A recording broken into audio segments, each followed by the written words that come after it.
Whew. Whew. Woo. Hey. What's going on, guys? Welcome. Welcome, welcome, welcome. Okay, so today we are doing the gameplay reveal of Cyberpunk 2077. So they're doing another reveal for gameplay, and there's going to be some interview stuff with the devs.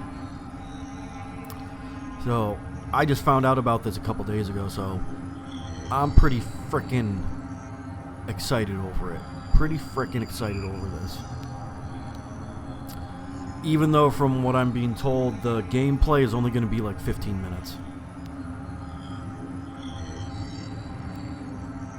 Well, it's either the gameplay is only 15 minutes, or this entire segment, gameplay, interviews, is only 15 minutes. That's the only part I didn't get clarification on. So I guess we're going to find out. But nonetheless, this is a game that a lot of people have been waiting for to come out. And people are even like more pumped about it when frickin' Keanu Reeves got revealed that he's part of the frickin' game. People went nuts.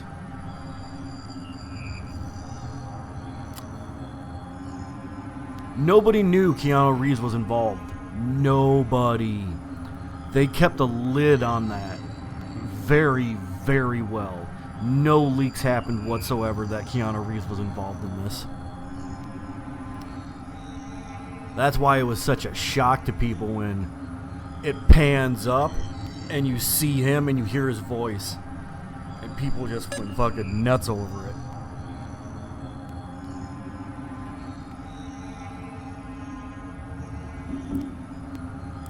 But here we are, guys. Now, granted, this game's not coming out till April. I think it's April. Let me check. I think it's April, but let me make sure.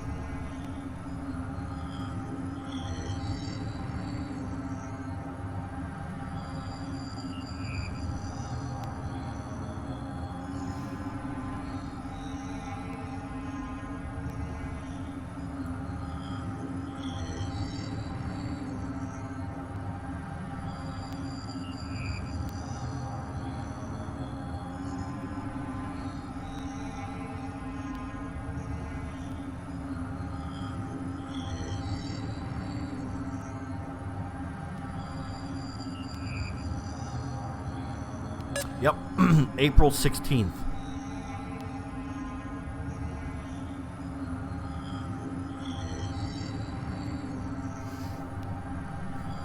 I am going to make sure I'm buying that one.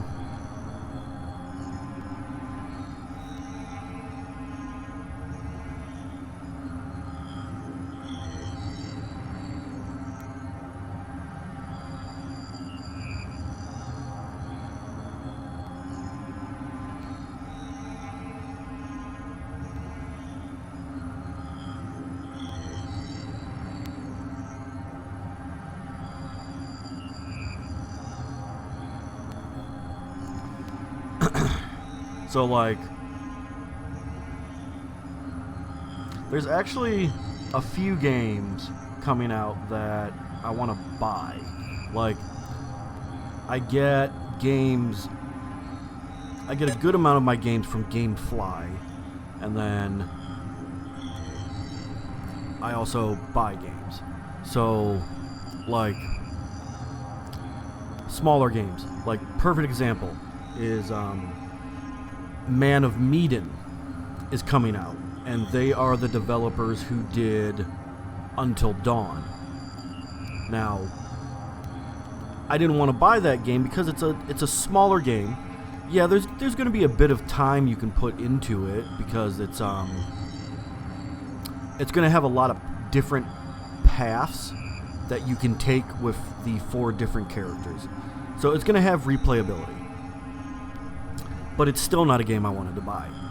I like to buy the games that are big, that I know are going to take me a while to get through. So like Sekiro, Shadows Die Twice. I knew that game was going to take me a while to get through. Matter of fact, I still haven't beaten it. From what I'm being told, I'm at the halfway point of the game. I just got to the Corrupted Monk. Not the ghost version of the Corrupted Monk, the real version of the Corrupted Monk, where you have to fight him 3 different times. Well, not 3 different times, but 3 times in a row. You have to get 3 death blows on him to beat him, to actually get the trophy. That's where I'm at. But the game has taken me, as of right now, I'm 55 hours into that game. And a lot of that is because the boss fights take hours to beat. Like frustrating, raging hours. But it's cool. You know? I knew what I was getting into, but at the same time, I didn't realize how hard they made the game, and they made the game pretty freaking hard. But I will make my way through it. It's just going to take me a while. Because I got so many other games coming out that I have to put what is coming up first before I go back. So like, right now, I've been trying to get through all the Borderlands games. They're taking me... It's going to take me a minute, you know. I got to get through Borderlands Game of the Year Edition, which I did. That is done now. Then I'm working my way right now through Borderlands 2. Then I got to do the DLCs. Then I got to do Borderlands the pre-sequel, the DLCs, and then we're done for Borderlands 3. Hopefully I can do this. Hopefully. But it is a lot of content to get through. And, you know, I work a full-time job, so I don't know if I'm going to be able to pull it off. I don't know, guys. I don't know. We'll see what happens.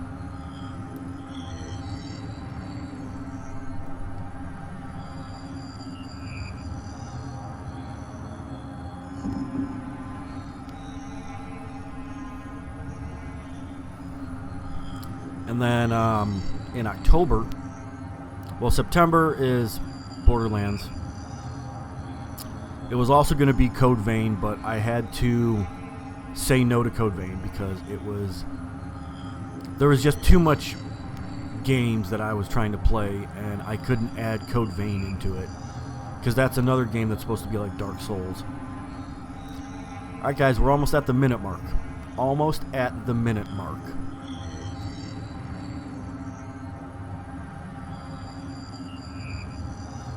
Boom, 1 minute. Alright. So like this game, Cyberpunk 2077, I'm going to buy because I know it's going to take me forever to get through it. It's a big game. They're saying that the map isn't the size of The Witcher 3, but in density, it's actually bigger than the map of The Witcher 3. So like, it's going to have a lot of layers in the map. Whereas The Witcher 3 was just one big, huge map. Cyberpunk is not going to be like that. It's going to be layers.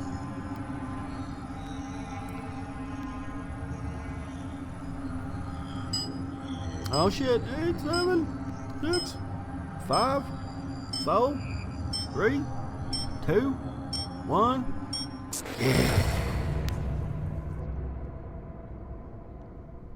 Here we go. Oh yeah! I cannot wait for this. Welcome. My name is Holly and I'm the UK Head of Communication here at CD Projekt Red, and I will be your host for today as we take a deep dive into Cyberpunk 2077.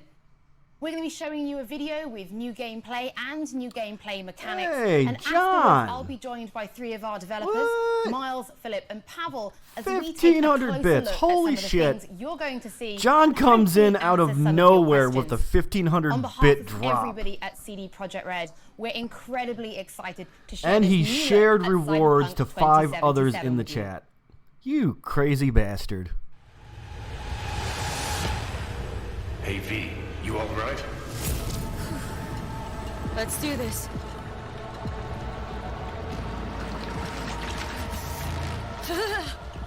Give out what this is.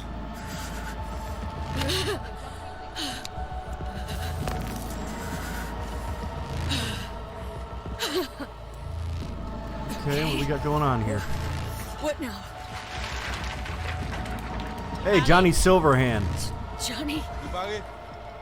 On that bullshit. In case nobody knows, Johnny Silverhand is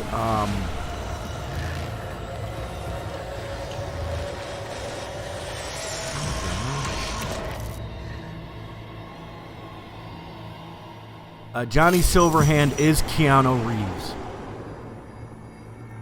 Thanks, John. I really appreciate that, man. You didn't have to do that. That is much, much, much appreciated, bro. Much appreciated. Welcome to the stream. Welcome to the stream, man. We are getting Where are we? a gameplay reveal LBBS. on Cyberpunk 2077. Fortress. Bridge to the deep net.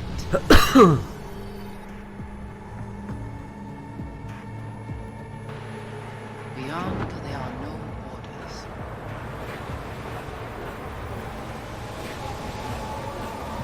Hey, you almost had that countdown right on the dot, dude. You almost had it right on the dot.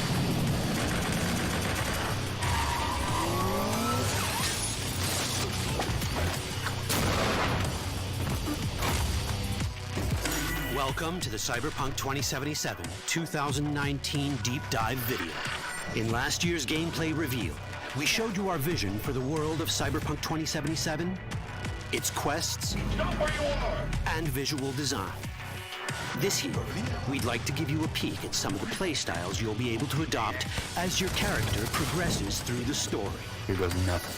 You're about to see sequences embodying 2 distinct approaches to playing Cyberpunk. We'll show you a strong solo build, that is, a character who focuses on employing blunt force and taking instant action. And a netrunner build, a playstyle taking frequent advantage of stealth tactics, hacking, and battlefield control achieved using malicious software. Damn. Additionally, you'll learn more about Pacifica, one of the game's districts, 2 gangs, the Animals and the Voodoo Boys, and you'll see glimpses of Johnny Silverhand, the digital construct who haunts our main character, V. A word of caution. Given that the video covers a section of the game deep into the main storyline, we have edited the footage to contain as few spoilers as possible. Be aware that the gameplay as presented does reveal characters and locations you'll see while playing the game's main story arc. I'm cool with So it. watch at your own discretion. I am cool with it. Bring it on. Where are we headed? As Peralez's campaign promise, This way. In this video, you'll experience a segment of a quest from the middle of the game. We're currently in Pacifica, one of Night City's 6 unique districts. You know Pacifica well? Nah. You guys aren't exactly great at rolling out the welcome mat for outsiders.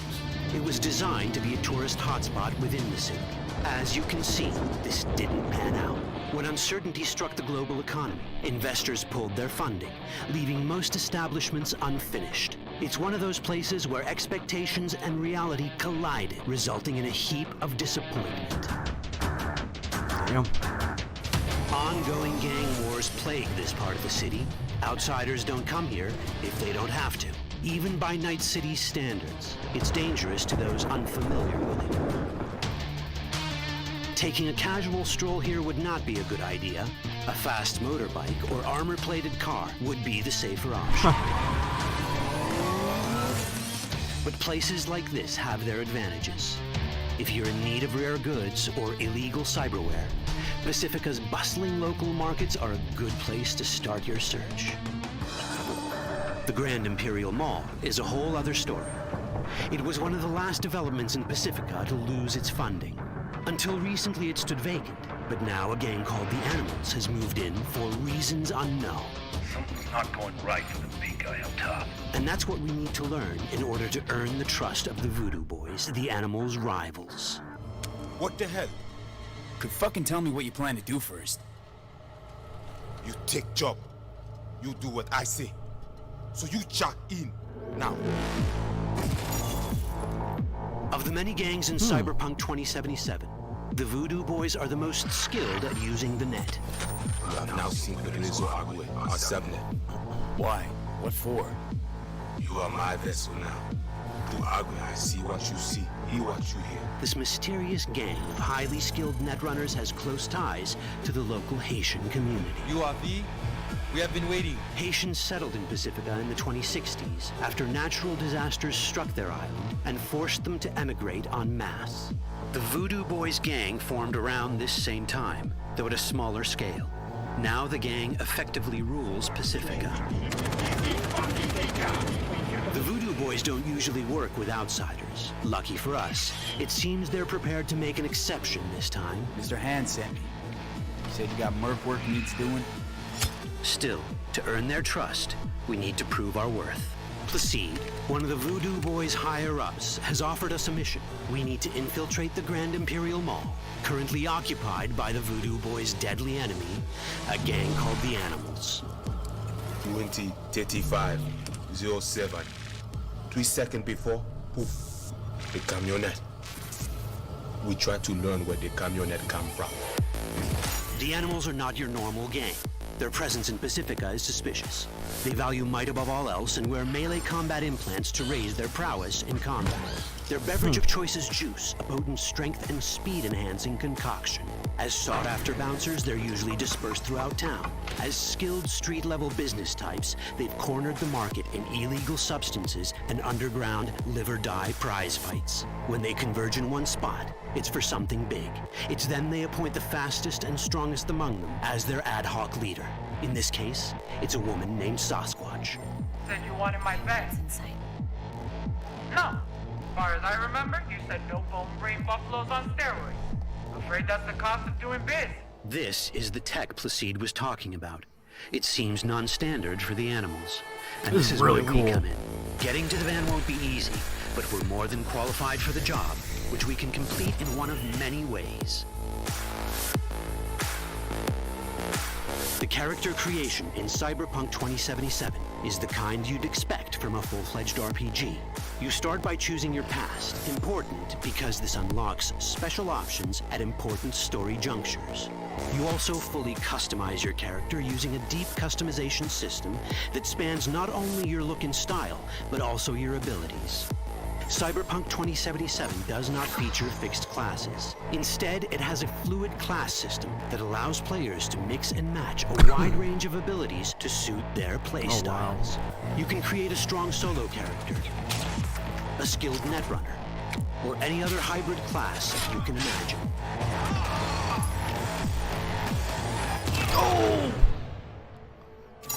Let's see how a solo Man, playstyle this game in is going to have Cyberpunk so much 2077 might modification work. to it. Solos That's prefer awesome. a direct It is approach. awesome. They use guns and might to get things done. So let's wreak some havoc. With our enhanced strength, we can strip this turret of its weapons and give the Animals a taste of their own medicine. This is how a player investing in solo abilities might live out their Terminator power fantasy. Terminator power. Enhanced I strength fucking lets love us force open doors. Get it. Or grab enemies to use as human shields. Oh, that's awesome. We also gain access to powerful melee combat cyberware. So even someone as fast and strong as Sasquatch, the leader of this group of animals, is not impossible to beat for a solo. Oh, shit. But Sasquatch has a different game plan. She's out to jack in and hack us. Let's see how this plays out. Ready for some fun? Proceed. What's going on?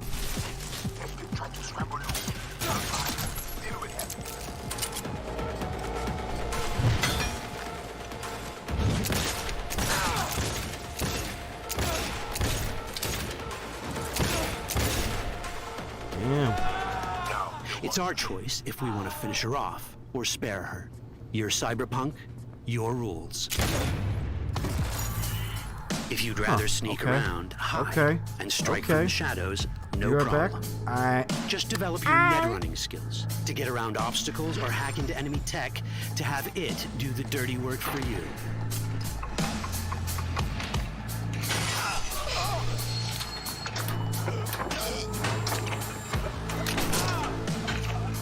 Net running abilities mean hacking skills that let us use our cyber deck to breach access points. For this, we fill the buffer of our cyber deck with a string of instructions represented by these letters and numbers. Matching the instructions for basic access grants us control of devices connected to this network. The more instructions we match, the more control we gain over elements in the network. We can hack our way through in numerous ways. A quick hack may grant us control of the security camera. Another one should let us tweak the difficulty of the training bot to create a distraction.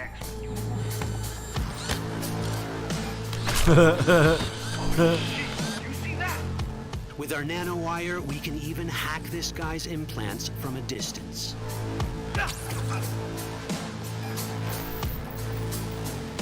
In this world, almost everything is connected to a local network. And that means it can be hacked. Ours is a wolf.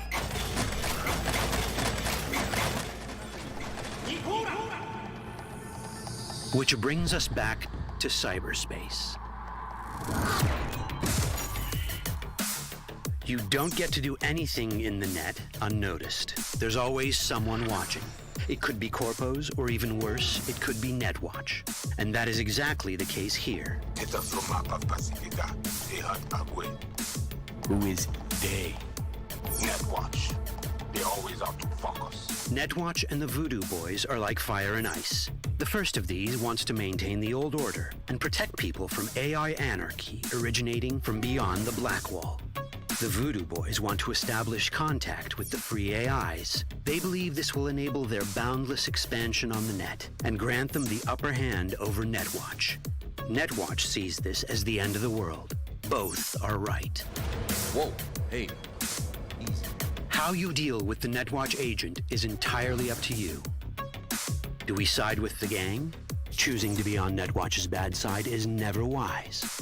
But can we really trust the Voodoo Boys? You set me up! As you can see, we have many possible options. But in each case, we take a risk. Think I'll just stick to my plan.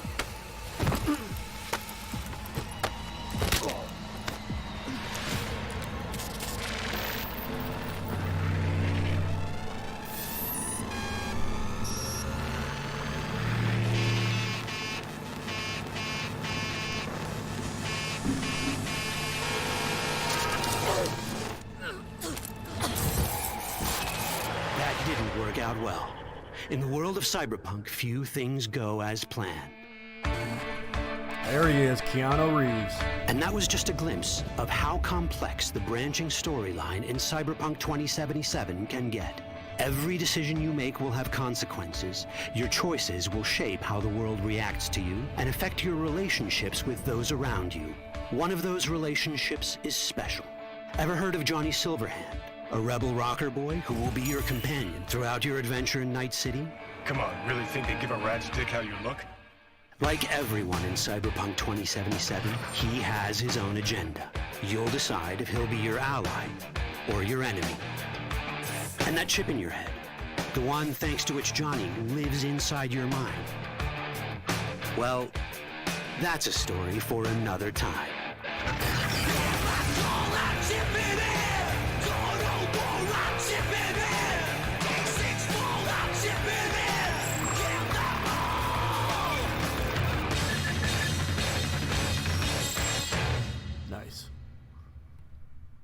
Nice.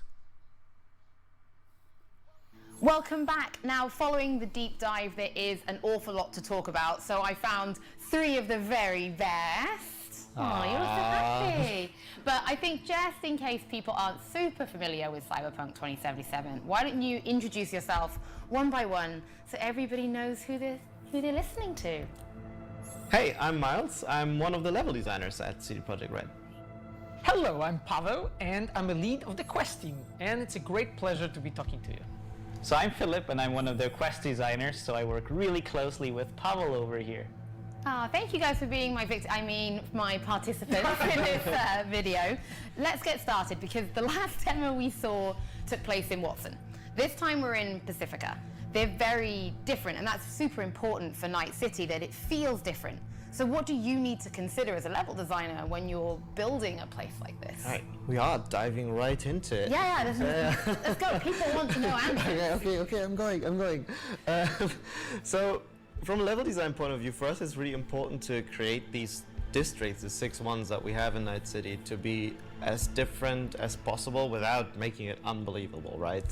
And we sort of orient ourselves around sort of how we approached, let's say, Skellige and Novigrad No Man's Land in The Witcher 3. So we're sort of aiming for a very noticeable difference. And this has multiple purposes, right? First off, we want to enhance the variety in the game, right? It would be kind of boring just to have a lot of the same throughout the entire city.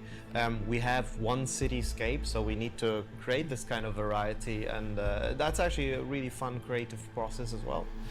And secondly, we need it as a navigational tool. That means that when you as a player move around the city, you should know where you are simply by looking around. And thankfully there's a lot of lore that we can sort of dissect and make our own that helps us around, but we also add our own sort of twists to the whole thing, right? So in terms of Pacifica, we know that it's pretty fucked up place, if I can say so.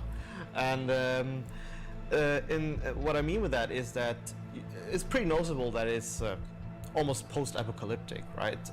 The district has a rich history that caused it to basically fall into disarray after it was initially meant to become the city's crown jewel of tourism. But clearly, as you can see from the footage, that actually didn't quite work out that way. And now you'll actually see things like burning cars on the streets, right? And it's very deserted, so much unlike Watson that we showed last year, where the streets are bustling with people, here there's way less, because it's simply a very dangerous place that you don't want to really go if you don't have to. And again, that's one of these things that once you enter the district from the rest of Night City, you'll actually notice that, right? And of course, all the destruction going on, and all of the, suffering and pain. Our favorite and things. Violence, as it were. So what kind of things are exclusive to Pacifica? Because you don't want people to just come for the quest and then leave and that's it. You want people to keep coming back to this district. So what can people find there? This is what I meant when I said it's a very fun process to think of these kind of things, because these sort of characteristics that we give the district directly sort of birth the things that you can find there, right? And amongst the destruction, you'll still find people living there, right? Pacifica is inhabited by a large Haitian community, and each district sort of has a kind of dominant gang who has taken over there. In the case of Pacifica, that would be the Voodoo Boys. And unlike the Maelstromers that we saw last year, the Voodoo Boys are actually deeply ingrained within the community that lives there. And they actually they're not your typical sort of street gang, in the sense that they don't really bring a lot of gunpowder to fight themselves, but they actually specialize in cyberspace. They're obsessed with the mysteries of cyberspace. They've sort of almost made it their own religion, if you will, and they have the reputation of being the best netrunners that you can find in Night City. And it's a very cool gang that V, of course, our main protagonist, will interact with in several ways. How? You will have to find out. And I mean, that's just one of many, many different ways you'll really experience Pacifica.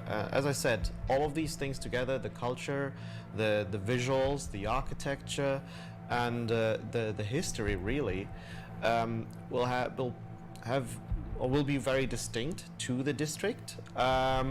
At the same time, we're of course trying really hard to not make it feel disconnected, right? There's always a link. It should always be believable. That's one of the sort of core pillars that we build everything on. But this will make it for a very unique experience when you delve an adventure in this district compared to others. And when looking at the stories that we'll be telling in this exact district, we always make sure that it always fits to the environment, to what we want to build. So, you know, the street stories that you will find, their side quests, and the main quest that is actually placed there, it always tells the story of the community, of the people, of the characters that are living there. And the Haitian community, right, they arrived actually in Night City because of the environmental changes that were happening in the world. Haiti is actually completely flooded, and they have left it. They arrived to Night City to build the district that Miles just talked about, and they were left out at the moment when the corporations withdrawn all the funding from the Pacifica. They were left there, and they built their own community there, and they gave the seed. They become the seed for all the stories that we're telling there. So as a player, when you're like investing, meeting all those characters and talking to them, you actually find out and learn more about them, you know, through the quests. Perfect, but let's talk about the mall we just saw in the deep dive video, because that's not linear. No. So how do you design a non-linear level? You've got the building, you're thinking, right, well, the person who's playing on their game, they might have a more techie style of playthrough, but this person might want to go in all guns blazing. How do you design levels for all these different play styles? Anything's possible. Yes, yeah, we do give the player a lot of different tools to use as he goes through a level, and that makes designing these things quite complex, I must say. But, you know, just to sort of understand our mentality, I can actually, I'll attempt, maybe you'll help me out with this one, to go back in our development, well, sometime. And to really sort of, we came up with this example to sort of establish this kind of mentality that we wanted to have when we approached our level designs and the way we do our encounters, right? And the example was rather simple.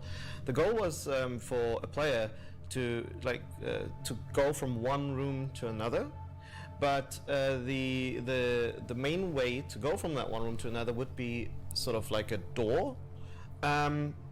And be it through like a scanner or a device, it doesn't really matter for the example. Actually, going through this door would ultimately result in the player losing his weapons, but the task was to actually kill a person on the other side of that door, right? Now, we use this sort of example to sit down and think, okay, how will we do this in all these kind of different play styles, right? So perhaps you know, one way would be to, you know, convince a guard that would be stationed next to the door, just let you through, right? Through like sort of like a social kind of path, or you could take the guy out, take, I don't know, like a pass that would enable you to go through the door without actually letting go of your gun. Maybe if you are invested as a melee character, it actually doesn't really matter to you. You just walk through the door and then punch the guy on the other side into like a pile of blood. Or maybe as a kind of hacker type of character, you try to find a way to breach the network, to disable the device, right, the scanner that would prevent your weapons from usage, allowing you to move through and then use your guns on whatever your target is. Maybe as a kind of fast solo kind of character, you'd be able to jump out of the window onto a windowsill, double jump to the, you know, like a balcony, and then enter through the window there. And the list goes on and on with examples that we try to come up for this kind of door. And it's sort of, again, it's just to showcase how we sort of think about these levels, right? As you know, putting in a problem that the player has to solve, and we give him a lot of different tools and possibilities to solve this issue or bypass it in their own way. And that is how we're hoping to really create an experience for the player that they feel inherently is their own, right? They came up with a solution given the systems that we gave them, and they really get to feel like the badass Cyberpunk V that we want them to feel like. It's actually also a lot of fun to work on this from a story perspective, because, you know, as an example, on the Wild Hunt, we were already working with very non-linear stories, but now we also have this non-linear gameplay approach. And for us, it was always really important to have these choices and consequences. And we did them in the story. You know, anything should matter somehow. But now we can also say, okay, players have all of these different choices to solve a situation. So of course, there should also sometimes be some consequences. And not just on the gameplay side, how you solve it, but of course, you know, the story should react to it. Do I just run into this room and kill a few guys, or do I, you know, choose a super different approach? Sometimes this can now open up a completely new way to go through a quest. So, you know, it actually, I think it added to this whole layer of non-linearity. It added quite a few, let's say, more things we have to do, but the thing is, it is a challenge for us, but it's actually a really fun challenge. It's actually really cool to come up with all these ideas. And the thing is also, our quests are iterated upon a lot. So as an example, you know, quest designers, of course, we play them ourselves. Pavel as our lead plays them again. Directors play them, and also, you know, most importantly, QA plays our quests a lot, and our QA team has really, really good ideas. So, you know, they always think, okay, what do I think right now? What would I want to do in this situation? And then we often communicate, and this is how some of the best ideas are actually created, just through going through these missions over and over again, and always finding some new ways to approach them, and some new ways to, you know, find interesting consequences, what to happen afterwards. Yeah, and that I think sort of ties up with a whole philosophy of a game, which is the freedom. And we have a freedom on the story layer, and maybe I don't want to talk about it too much and not to spoil it, but yeah, no but it ties up with the gameplay very well, with like the way how the levels are constructed, and with branching gameplay, as Philip just explained, because player has freedom playing the game. You build your character the way you want, and you play the way you want, and you want the player to feel this choice, you know, that he's doing depending of, you know, how skills he's assigning, what weapons he or she is picking, and all that, and it all comes together as like, you know, fulfilling this ultimate like cyberpunk fantasy. So in the demo we obviously saw the bike. There was a little mention of the heavy armor car, but can you tell us a little bit more about the kinds of vehicles that will be in Cyberpunk 2077? I can tell you a little bit about it. So there's of course many different kinds of vehicles, because we want to create a real open city, a, you know, city that makes sense in the year 2077. So there will be all kinds of vehicles, and of course there's also, you know, society is very different. So, you know, we also have different art styles that correspond with the different parts of society. So we have the art style called entropy. So as an example, you might see vehicles that are just very useful. They're made to just bring a person from A to B, or, you know, they're made to do a job. And of course, but, you know, the player can choose to have them as well, especially if, you know, the player might not have that much money yet. But there's also, you know, super luxury high-end vehicles on the other side of the coin. So of course, you know, you as a player are only limited by what you can afford. That's like real life. Yeah, it's, life is like That's Cyberpunk. what we strive for. But yeah, you know, we try to thrive for variety. So, you know, we also looked like, what are the kinds of vehicles players would want to have in a Cyberpunk game? So, you know, we don't just have cars, we of course also have bikes, like our very own Yaiba Kusanagi here, one of my favorites. It's a very, very cool bike. And there's some, let's say, surprise vehicles that are still to be seen in Cyberpunk that I don't want to spoil here. But, oh man, what is a surprise vehicle? I want to know what that is. Now I'm really intrigued. But of course also, let's say, the super highest echelon of people in that city, they also have access to AVs, so flying cars, which is something that you as a player, you're not part of that world, but through specific story moments you might get to, you know, ride in them sometimes. So, you know, we want to give you a few different experiences. But yeah, you can also, of course, you know, you have your garage where your apartment is, so you can also have your own vehicle that you store, that you can call to yourself. So you know, you can't call your vehicle Roach if you want to. It's all up to you. You can call it Roach. It will be your very own. I wonder how many of these cars are going to be called Roach now that you've mentioned it. So Night City is massive, and that's like a point we're really trying to make. It's a huge, huge city, and you kind of want people to explore it by foot, right? You could just walk like from point A to point B if that's what you want, or drive. You could, but probably you would get pretty tired because it's a pretty big place, so you will have to walk a lot. So the thing is, you know, we do not have loading screens while exploring the city. It's a completely seamless place. Love you it. can go Love it. wherever you No want. loading of course, screens. Night City is a very dense place, so there's lots to see on your way. But the thing is also, you know, as with all things, we want to give players a choice. So of course there's the option to fast travel.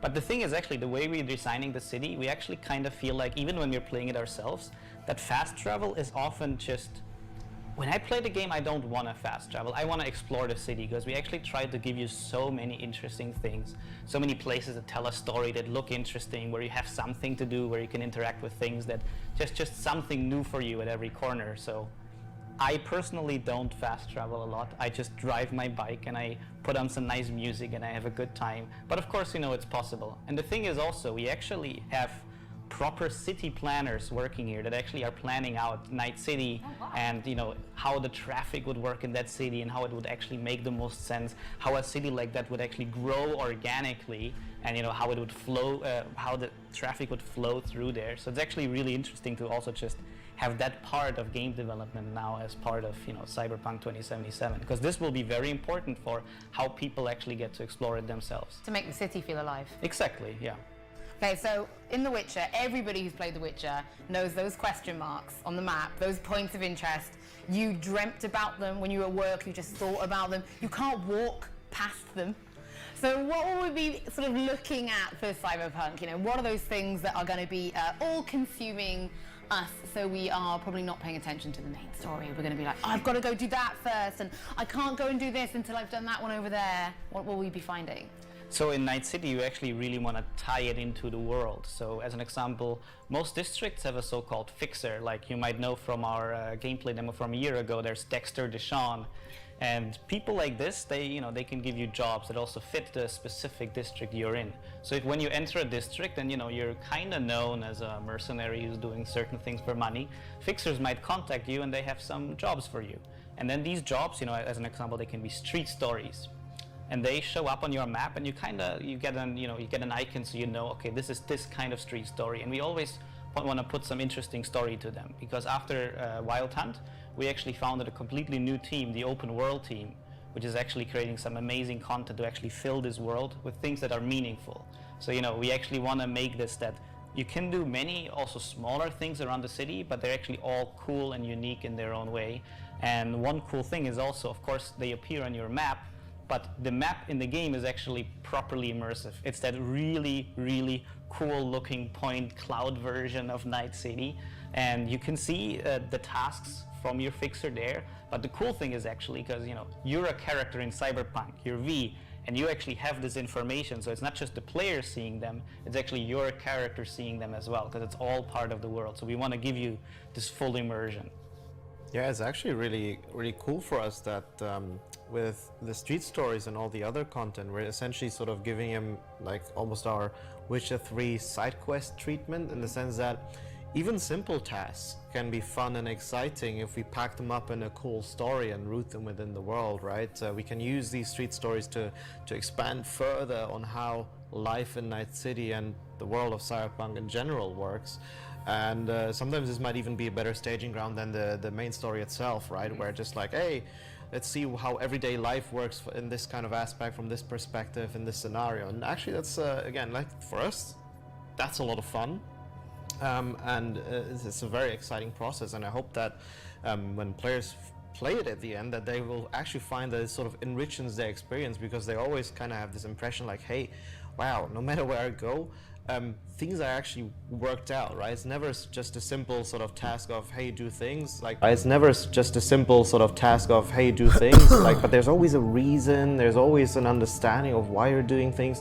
And even in those few scenarios where it might seem a bit more, oblivious, you'll usually find that, there's more to it that meets the eye. Yeah, and one interesting thing about those street stories is also that, our main story is, of course, your own personal journey through Night City, but the street stories are actually, because, you play a mercenary who's trying to carve their way through the city.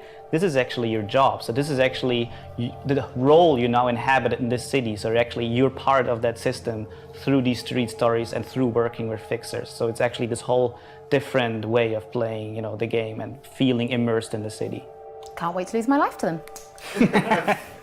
So in the deep dive, we can see that the character has 3 sort of origins that we can pick. I mean, what are they, and how do they actually affect the gameplay? Oh, okay. You're like, yes, let's go. Yeah, okay. I'll go into my 50-minute answer. Okay, so we actually call them life paths. Those are the origin stories that player can pick, and it's actually 3 of them. So you can be a street kid, you can be a nomad, or you can be a corporal. Now, each of them actually defines the beginning of the story for the player. So you start in a completely different way than other life path, and you are slowly introduced into that story. You know a different people, you're in a completely different place in life, you're in a different place in Night City, and your story slowly, you get involved into that whole thing with Chip and Johnny Silverhand, and eventually, you will land there. But you actually start off being a completely different person. Now, what is important with that is we actually take that through the whole game. And you as a player, you can actually associate yourself with like nomads, you can associate yourself with corporate people, or you can be a part of the streets. And it's really up to you, what path you want to pick through the main story, and we did our best in the quest team to like support all those like 3, I would say, main ways to go through the story. And of course player can like mix and match anytime, any way he really wants, or she really wants, but it's something that we take from the very beginning till the very end. And what's important there is when you're in the scenes with the characters, so when you're discussing things, you can actually use those things. So if you're a corpo and you know how the corporations work, what are their normal methods, what's the deal with them, you actually can use this knowledge and sometimes get something more. You can actually unlock side branches in the dialogues, and you can unlock side branches in the whole quest sometimes. And this is a bit exciting, I would say. It's something like the way how we to make sure that the player can role play their character, to become that person. And in the demo that we have shown in the recording, you can see, this moment when you choose, that character that you are becoming later. And the characters that you are meeting in the main story, they are also representing those different groups. So in the first demo a year ago, we have shown Meredith Stout, a person, she is a high-class corporate woman from Militech. She has a lot of power, also a lot of responsibility, and you are on her way. And you can see, how that interaction looks like. So when you're from corporation, maybe there's something you can do a bit more with her, and that goes also for others, for nomads and for street kids.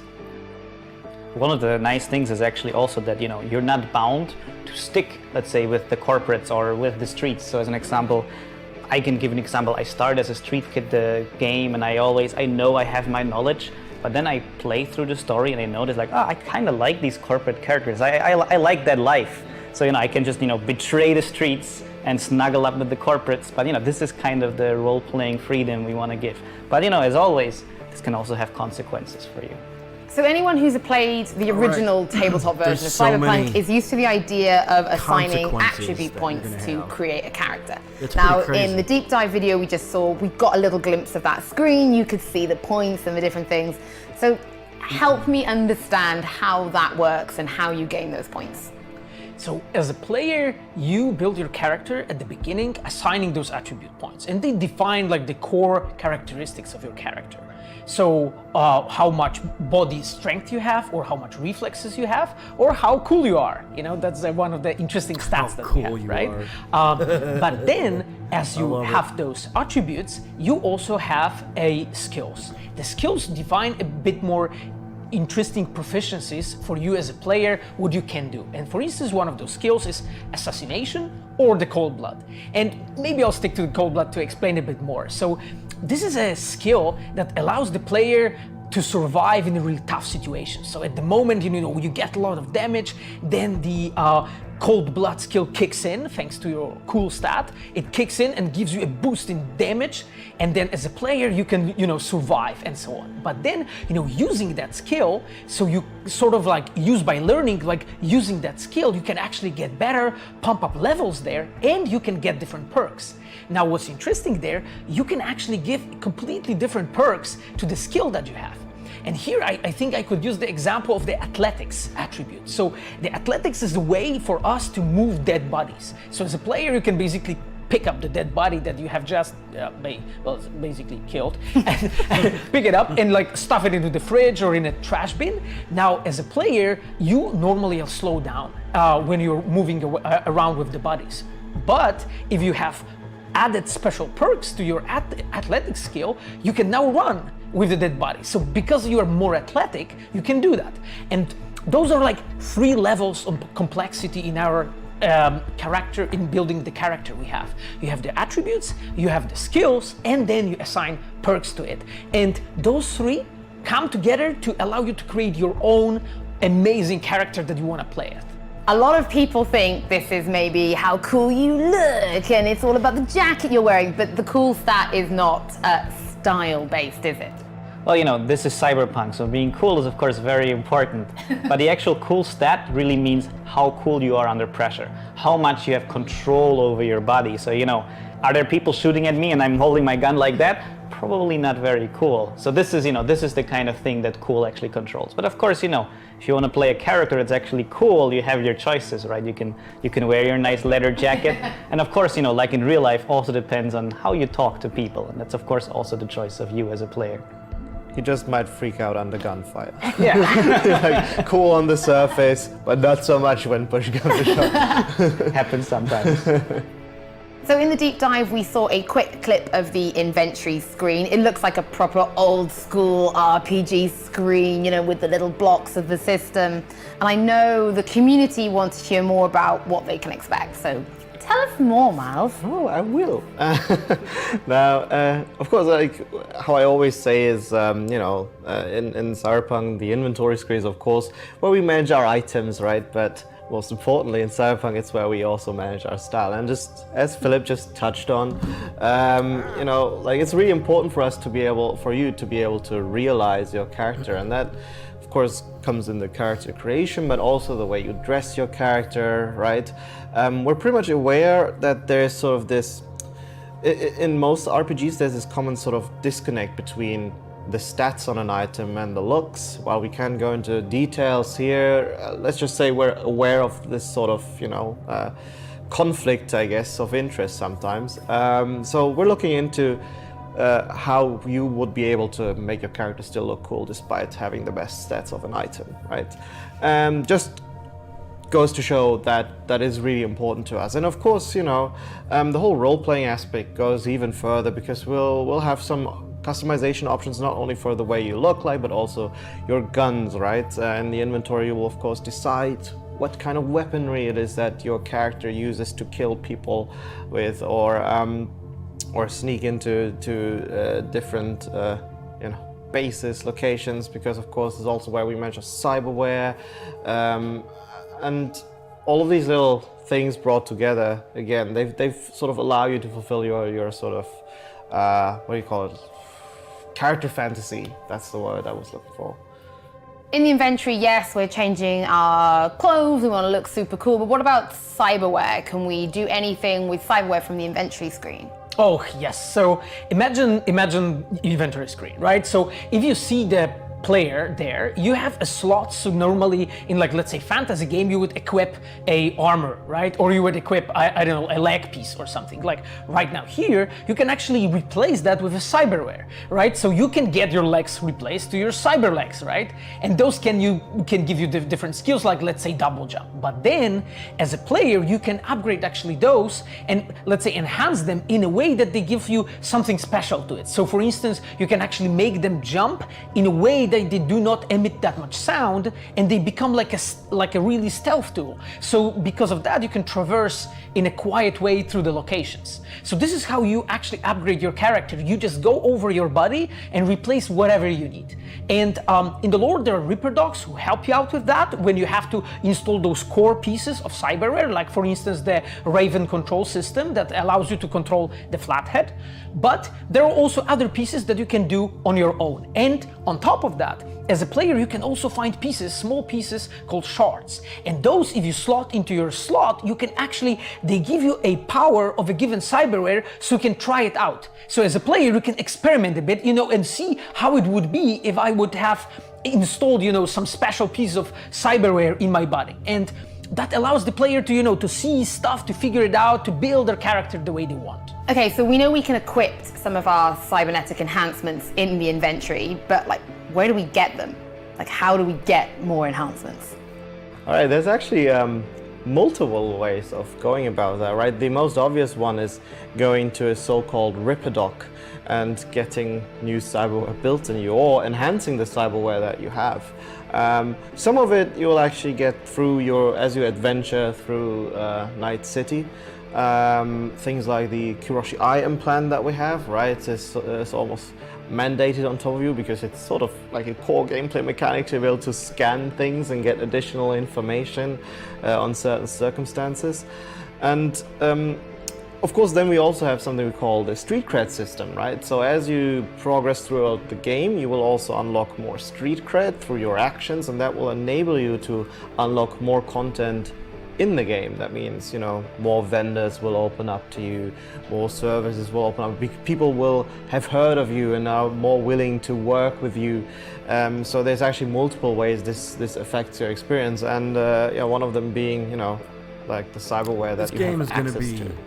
Amazing. So Netrunner was featured pretty heavily in the deep dive, but can you give us a little bit more insight into some of the combat skills or abilities that come with the idea of building a Netrunner class? Yeah, so I think using net running skills gives you lots of, let's say, opportunities to be very creative in how you play the game. So I can just give a few examples. So we have access points, and access points are, you know, in the world of Cyberpunk, they can control all the different devices in the area, which of course as a netrunner is pretty useful because you can hack that access point, and if you successfully do that, you can now use quick hacks. You can actually from a distance take over different devices, like as an example a camera. You can do many different things with it. Look through the camera and have a completely different view, or just, you know, turn it off if it's in your way. And of course, you know, you can take over a turret and make it fight for you, or you can do many different things. You know, we also try to come up with nice custom things. So, you know, depending on where you are, let's say if you're in a gym where there's some nice boxing robot, of course, you know, maybe you can do some fun things with that. So I think as a netrunner, it's always lots of fun to use different things. And as an example, if I would use lots of netrunning skills, it's also really useful to use lots of cool skills that make me really good at stealth, so I'm, you know, really under control. So netrunner can be really good at, you know, also using distractions, like if there's a vending machine, just make it spit out some drinks, and then of course, you know, some people might look after that. But the thing is, a netrunner isn't, you know, just a stealth character. There's also cool, aggressive netrunning abilities, because, you know, we always want to give you the choice of how to play. So we have your nanowire cyberware, which is really good at hacking enemies from a distance and then actually taking over their cyberware. So, you know, most people in this world have cyberware in their body, so just like access points, very good times for netrunners. So you can then control that cyberware and also do some nice things, like, you know, as an example, hack someone's cyberware in their hand and make them do some things they might not want to have happen to them. But the thing is also the nanowire, of course, it's a wire, it's nano, it's very, you know, sharp, so you can also use it as a weapon or as a whip, and, you know, the netrunner can be very effective at using his skills in combat as well. So it's all just, you know, your choice as a player. What about, let's say, because this all sounds amazing, but let's say you want to do slightly non-lethal, because in the deep dive we saw with Sasquatch at the end, there was an option. You know, do you want to put her out of misery, or do you want to let her live? So how do people play it, like a non-lethal playthrough? Can you build a class to help you do that? So that's basically a choice we made. We really said, okay, Cyberpunk, it is a very violent world, but you're role-playing your character. You can choose to play the whole game without killing a single person. And of course, you know, we're always saying this should also have an effect on the story. So certain characters, you know, in a quest might ask you, you know, yeah, please do this thing for me, but, you know, don't make too much trouble. And of course, you know, you don't get a game over if you do a thing that the character doesn't wanna. So, but the story will react to it. And we want to give you that choice. But of course, you know, not only the netrunner is able to do a non-lethal playthrough. Every player, however you want to skill your character, you're able to do it somehow. But of course, it also depends, you know, where you are. Let's say if you're in some rundown ruin that doesn't have lots of netrunning abilities, of course, a netrunner still has ways to do it. But, you know, he might not be able to use all of his netrunning skills. But another player who has skilled different ways now has a different experience. But, you know, it can happen vice versa. But what we always want to say, you can finish the whole game, you can finish the quests without killing a single person. Sometimes you just have to also, you know, think about it. Because the thing is, Night City isn't a very peaceful place. So you can never play like a full pacifist who is never engaging in any kind of combat. Because, you know, people will attack you sometimes. But you can choose to, you know, not kill them, because like in real life, sometimes if there's attacks, you don't immediately kill everyone. You can solve situations in different ways. Yeah, all right. One thing I'd actually like to add to that is that we're trying really hard to not actually punish players for the playstyle they choose to do, right? Whether it is that you're playing a lethal or non-lethal, or like a more aggressive versus a more subtle kind of approach. While NPCs might sort of have certain wishes for you how to approach a situation, they will never outright punish you for not, sort of doing their wishes. Because we really want to give players as much freedom as possible, and taking punishing the players for certain actions like that, which is basically them choosing to play their character, would directly contradict this kind of idea that we're trying to set up in terms of role-playing fantasy. There's nothing worse than like accidentally slipping on the trigger. You're like, I didn't mean to kill him, and then everything changes. And as an example, you can also see a Sasquatch that we show in our demo. It's a really intense fight, but actually, if you choose, you can subvert that fight. You can maybe just sneak around her and find a different solution, and then maybe of course you can get a consequence out of that, because now Sasquatch is still alive. So the story is already different. So I think this opens up many different opportunities, not just for the gameplay, but also for us as storytellers. But let's tell us a little bit more about the solo build, because that was another build from in the deep dive. What kind of skills does that give someone then, as opposed to Netrunner? I think that the most typical solo fantasies that our players have is to be a strong solo and to be fast solo. So be two different. I would say so. But you can also build any type of hybrid you want. But the strong one is the person who can shove people into the trash bins and so on, carry bodies, run with them. But you can also pick up the heavy guns, mounted to the turret, and use it against the opponents. We have shown that in the recording for a moment. When V is just killing everything on her way with this very heavy gun, you of course cannot take it to your inventory and run around with everything with it everywhere. But this is the only I would say build that allows you to do that, right? So this is very, very special. However, if as a fast solo, you have access to lots of different traversing skills. So as a means of exploration, you can, for instance, do the double jump and access places that you would not have otherwise, right? You can also, slide around with your katana, or slide around using nanowire that we have also shown. So you can be built in a completely different ways, built based on the stats that you have picked as a person. Sounds really, really cool. I'm just gonna run in, I think, and just punch everything until I get what I want, which is also like real life. Yeah, this exactly game is so close to real life. It's quite incredible, actually. It literally happens every day. So we know we've talked about Netrunner and Solo, and we've shown both of them in our deep dive, but that's not just it, right? There are other builds. So, maybe tell us about Techie. Yeah, so generally how we approach this kind of stuff is we have sort of thought, we're thinking of three sort of main archetypes of how you can play the game. That would be the Netrunner playstyle, right? The solo playstyle, which has probably sort of branches into sort of more agile, fast solo, and the more brutish, strong solo character. And then there's the last one, which is the Techie. Again, it's just important for us to say that these are just archetypes that help us think about how players might approach any kind of situation. But of course, you'll be able to create any kind of hybrid and just pick the skills that you like in between. And the Techie, is sort of a more technically affiliated playstyle, right?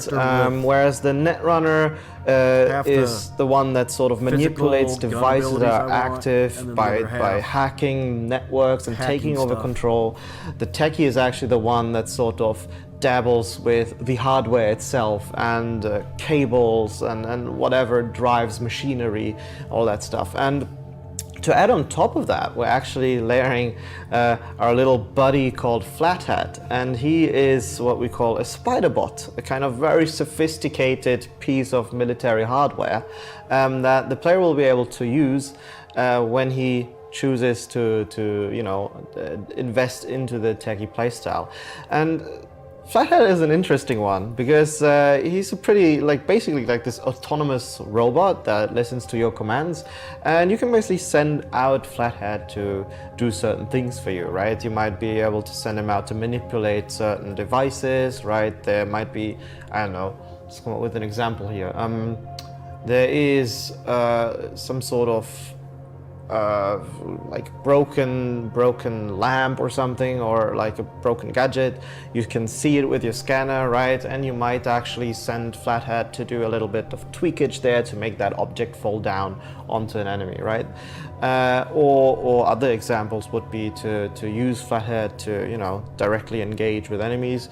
There's a certain customization options that might be tied to a buddy robot, and I hope actually players will get like oddly attached to their little robot buddy, right? And again, this is like a whole sort of layer, another layer of how you might play the game. And as I said earlier, with us thinking of the archetypes, it is like one of the many possible ways of how to play the game, and we're trying to add as many tools as we can for all three of these archetypes to really sort of be able to manipulate the game world and feel like, yeah, this world, you know, if I look around, I see opportunities that suit me. You know, you're maybe fantasizing to play as a sort of Terminator kind of character, right? We have our scanner, you look around, see opportunities, and you seize them, and how you seize them and what opportunities arise for it really just depends on what kind of character you're playing and what skills you have invested in. Okay, so we all stand Flathead. We know that Flathead is everything, but also let's talk about actual weapons. Let's talk about guns. What can we expect? 'Cause we saw a few. We saw the Militech turret being ripped out used as a machine gun. We saw the nanowires, but tell us a little bit more. So our guns are divided into three main categories, right? There are smart guns that we have shown in a previous demo like a year ago. So basically they shoot like homing bullets that are following target. There are also tech weapons, and the tech weapons are those that have like additional capabilities to them that they for instance can pierce covers. And there are also power weapons, and power weapons are mainly focused on being a street grid weapons. So they basically have additional skills and capabilities connected to the fact they're reworked in some way. So for instance, those are like bursting shotguns and things like that. And we have put plenty of work to making sure that the weapons feel well and they have their weight. And there's lots of really cool examples that I can give here. For instance, you know, there is a handgun that as you use it, it actually speeds up the bullets slowly, and longer you use it, faster the bullets become, so they can do more things and they can do more damage. There is, for instance, like a class of the weapons for the handguns that has been created by a Russian company to fight cyborgs. And that weapon is able to heat up the bullet to the point that the bullet becomes almost like a melted plastic, and is done, for instance, so it can shoot off, you know, cyborgs' arms and so on. So there's always like a small piece of story, you know, wrapped up around the weapon, you know, what that weapon does. And what's interesting here, I think, is that you can also use like a second firing mode for a weapon, and not all weapons have them, but some of them, if you use them in a specific way, let's say a tech rifle that we have shown in a previous demo, when you use it in a specific way, it changes its way, it like collapses together, and then it allows you to pierce up the covers and shoot through the walls and shoot the enemies like that. Or you can, you know, bounce bullets off the walls, right, using the ricochet.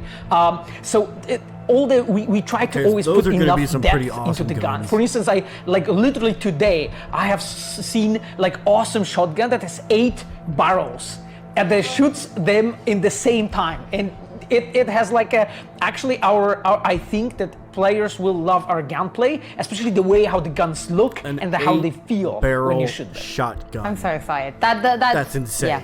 Shotguns, they're my favorite. 8 barrels, even better.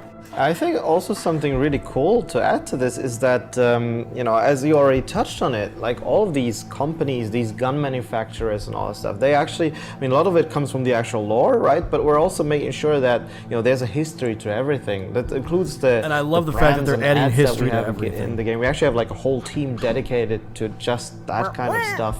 And again, it sort of is in line with our philosophy to make sure that everything is rooted in the world, has its reason why it is there, has its history. I think that's really sort of like the secret ingredient to make like a really believable world, that when the player actually goes in, that they have this impression like, yeah, this place exists, right? This feels alive. And I think that will make just the fact of simply walking through Night City like a really, really cool experience. Also, actually, one of the cool things we also have is we have lots of different melee weapons. And you know, it starts by, you know, very spontaneous ones. So let's say you find a broken bottle and you just use it, or you find a knife on the ground and you can use it to fight melee, or you can, as an example, throw it. But you can also specialize in melee weapons, because as we said earlier, maybe you want to play as a cyber ninja, and of course as a cyber ninja there's many different katanas that you can actually also specialize in getting really good at them. Oh shit. And there's even cyberware for melee, katana. like the gorilla fists that can also be used to, you know, be really strong and open doors. But you know, if you're really strong, you can also hit people with it. But a cool thing is also using your melee weapons together with special cyberware. So as an example, my favorite cyberware that I always like to use is the Sandevistan. And essentially it slows down time for you because your reflexes get boosted. So now you have superhuman reflexes, and the way we show it is of course time slowing down for you as a player. So imagine you have your katana and you just go into a slide and then you can aim and like just go through, and it actually feels really cool. Like you feel like you have super control, but actually you can also see, as an example in the demo, how it feels like to be in the receiving end of cyberware like that, because the animals have reflex boosting cyberware as well. So actually sometimes when they're coming towards you in melee, they zip around really fast. That's what that is. Exactly, and this is how it actually feels for enemies. When you have your, you know, slow-mo, this is how they see you moving around. So it can be pretty scary to also find someone who uses the same cyberware you use. What about you two then? What are your favourite cyberwares that you've seen so far, that you can talk about so far before you get me in trouble? Oh, I think that at least for me, I think those are gonna be mantis blades. I think that's the best one. We have shown how it looks for the player, how it feels when you use them. You know, the way you can chop off heads and so on. It's something of a it's very poetic, I would say. Yeah, in other cyberware, I think that I would like it's more story related. It's Mr. Stud. I will let our players to figure it out what it does for those who know the lore a bit. For me, Philip already took it away by taking the strong arms earlier and the Sandevistan, so bit of a greedy dude over there. No, but so I guess technically the cyber deck is a piece of cyberware, right? That's the one that actually allows you to breach into networks, take over control, and you know, use all that hacking magic. There's going to be on so many all kinds of enemies, right? Like in the gameplay, we show how you can not only manipulate this training robot, but you can also manipulate devices that you might not think are necessarily hackable, like the bench press that we showed there. And the hacking. It goes even further than that, right? If you combine that with, like for example, the nanowires, but also you can do it from closer up. You can actually breach into like a squad's internal network by hacking directly into the personal links of enemies. And once you're in the squad network, you can actually use what we call daemon software, and to essentially quick hack the cyberware that is attached to people's bodies, right? So imagine a scenario where, you know, you're a netrunner kind of character, you're sneaking through, but then things get hot, right? So now you find yourself in a combat situation. Luckily, of course, you come prepared. You already foresaw that things might go wrong because you're a skilled netrunner after all. So you already breached into the squad's internal network. Now, these enemies start swarming you, and what do? Of course, you start using your scanner. Then you look at these guys and you realize, hey, I breached the security, so I can now upload my virus software into these guys to make them do things that they don't necessarily want. You might hack their cybernetic hand, to force them to pull the pin on a grenade they have at their grenade belt, setting them to a fiery and explosive but spectacularly looking death. And alternatively, we also have one that you can actually use to basically make enemies finish themselves off, right? They'll shut themselves down. And it's actually really cool because you sort of see them struggling with their hand as well. So it's like it really sells the fantasy of what you're doing, right? And you're basically becoming this cybernetic god as soon as you take over a network. And it really is something that, feels so different from the other play styles that we have. And I really like the sort of level of variety that we offer players when it comes to that. And I think that ultimately, and pardon me for being a bit buzzworthy about this, but like this will really make each playthrough very unique to players, right? Not only the way you play it, the way you interact with the world, the way you talk to people, all that kind of stuff. Like if you look at all the little choices that accumulate through the game, no playthrough will basically be like another. And inherently they will also feel very differently depending on what kind of character you want to play. And I guess that would be the less obvious one, because as a netrunner you'll always be sort of having your cyber deck, because otherwise you could not be a netrunner. And then I think I've mentioned before in another video of sorts that I really like our nanowires, which go hand in hand sort of with this net running playstyle. I guess you can see where my personal preferences lie. Don't worry, it does not affect my designs. I try to be balanced.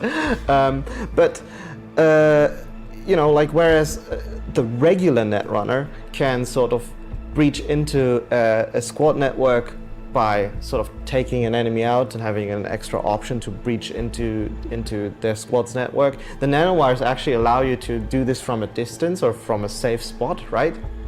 And they can also be used to slice people into bite-sized pieces. So again, as Philip said much earlier, if I remember correctly, we've been doing this for a bit.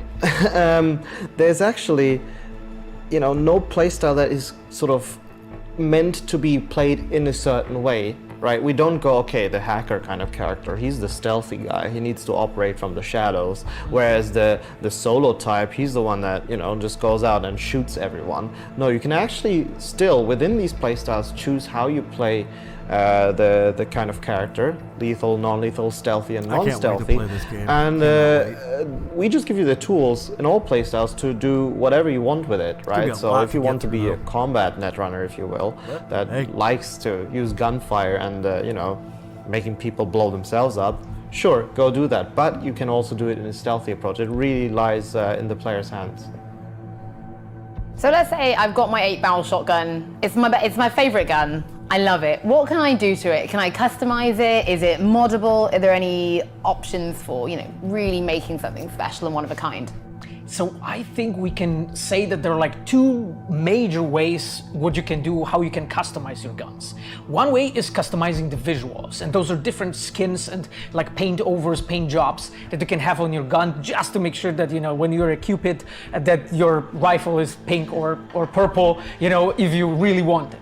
But then there's the second way, how you can customize it. It's a different sort of attachments that you can have. You can have silencers, you can have like a sniper rifle zoom on the gun. You also can boost up the stats of the given weapon. So in that way, you can basically make it more efficient. So you can make it to look the way you want, and you can make it to shoot the way you want. I think, Miles, you've mentioned this before, that also changes the animation, right? As it progresses, you can change the way it looks as you reload and things like that. Yeah, so basically the more you use your guns, who figures, the better you become at shooting them, right? You might start as a complete amateur, like I would be with shooting a gun. Good to know. But yeah, I'm not a very good shot. And the better you become with it, that actually affects your way of handling a gun. So, your crosshair might become smaller, indicating that your accuracy increases ever so slightly, and that will also sort of influence the way your animation looks like. Your reload speed will be faster and all that stuff. So you actually really get this sense of progression and your character evolving as you play the game. And yeah, I think that's a pretty special sort of experience. If you combine it with the way, you know, that you can customize your guns, man, and kind of really have this feeling that, yeah, this is my signature gun, right? And I'm really good with it. Right, guys, thank you so much. I know there is one thing we haven't talked about from the demo, and that is a little bit more about the gangs. We spoke about the Voodoo Boys a bit, but we haven't even really spoken about the animals. And while I know you guys know everything about Cyberpunk, I thought I'd actually throw out to maybe the Godfather himself. So I caught up with Mike Pondsmith at Gamescom to ask him, who are the Voodoo Boys and who are the animals? Hi.